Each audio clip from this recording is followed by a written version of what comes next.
There's now these senators that went up to the White House and asked Obama for a delay in the individual mandate. Remember the little trick we played on Friday? Just to see what would happen with the establishment when I agree. Because they, months ago, said, no, we don't need to do anything, Senator Cruz. We don't need to defund this. We don't need to delay it. It's going to implode on its own. We'll just sit around here and watch it. Well, it started to implode now. And so I guess the Republicans are going to just sit by and let it implode. But I saw Jonah Goldberg yesterday on TV say, no, the Republicans can't just sit by and let it implode because it's going to hurt people. Obama hurts people. Everything in this regime hurts people. That is the point. Even the beneficiaries of Obama's largesse. I mean, even when Obama plays Santa Claus, he's hurting people. He's denying them their dignity. He's denying them their humanity. So for the argument, well, we've got to do something to help people here. The Republicans can't be seen as standing idly by while people get hurt. It's Obama inflicting the pain, and it's not just with Obamacare. So, the argument sounds good, I'll admit. Well, no, Rush, you say that we just ought to sit by here and not let them delay the mandate, let Obama live with the pain that he's caused.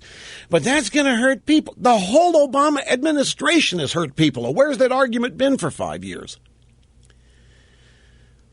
Obama's economic policies, Obama's foreign policy. I mean, that's the net result of the Obama presidency. People have been hurt. Did you see what the number in the labor force? There are now 91.5 million people not working. Just 6 months ago, it was 90 million. 91.5 million Americans are not working. Now, it is my contention that those people are being hurt. They may have food stamps. They may have their cell phones and their flat screens, and they may be driving around in automobiles and so forth. They might be on welfare, but they're being harmed by this. Families are being torn apart. People's dignity is being stripped from them, even though they may not know it. People are being converted into serfs and wards of the state. The whole point of this administration is that it has hurt people, and it's hurt the country. And it's not just Obama's lie. That's a big one, of course. Got to keep your plan, delaying the individual mandate. So these senators, these Democrats, I've got no sympathy for them, is my point here. So they've got these 12, 13, 14, whatever it is, Democrat senators. They went to the White House. Please delay the individual mandate for our reelection. If any one of these senators could have prevented this mess if they would have just voted no on Obamacare from the get-go.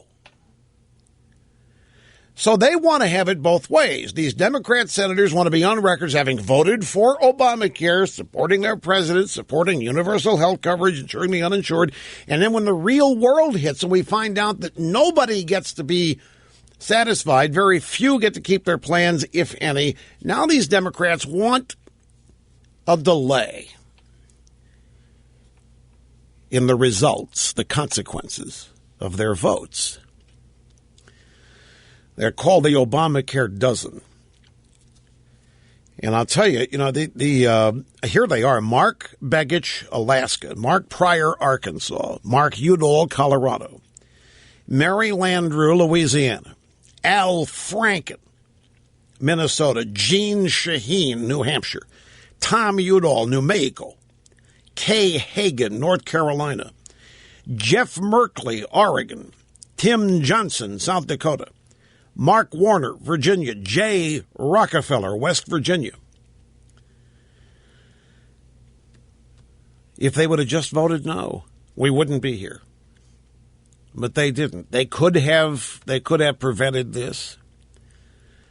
And I think this is an important point as the Republicans seek to regain the Senate, which seems to be the main thing that the GOP donor and consultant class wants to do, is to regain the Senate. Okay, well, here's an argument for you. Now, these Democrats who voted for this mess, votes have consequences, elections, votes have consequences, and now they want to be protected from their actions. They want to be granted a reprieve. It needs to be hammered. All they had to do to prevent this was vote against this. That's all they had. All they had to do was join the Republicans. Maybe don't even say that if that's too incendiary, but it's true.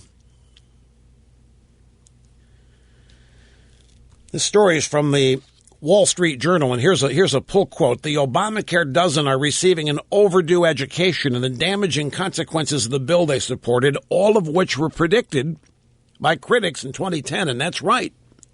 Every aspect of this has been predicted. There are a lot of us not surprised by any of this. And any of these senators, says the Journal, any of these senators could have prevented the current madness by voting no.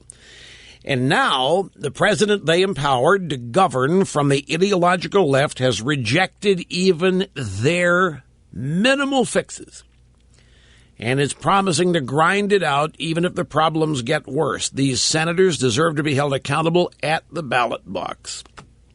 And what is Obamacare? As I said, as far as he's concerned, everything's right on schedule. He's not up for re-election again. The consequences to all this to him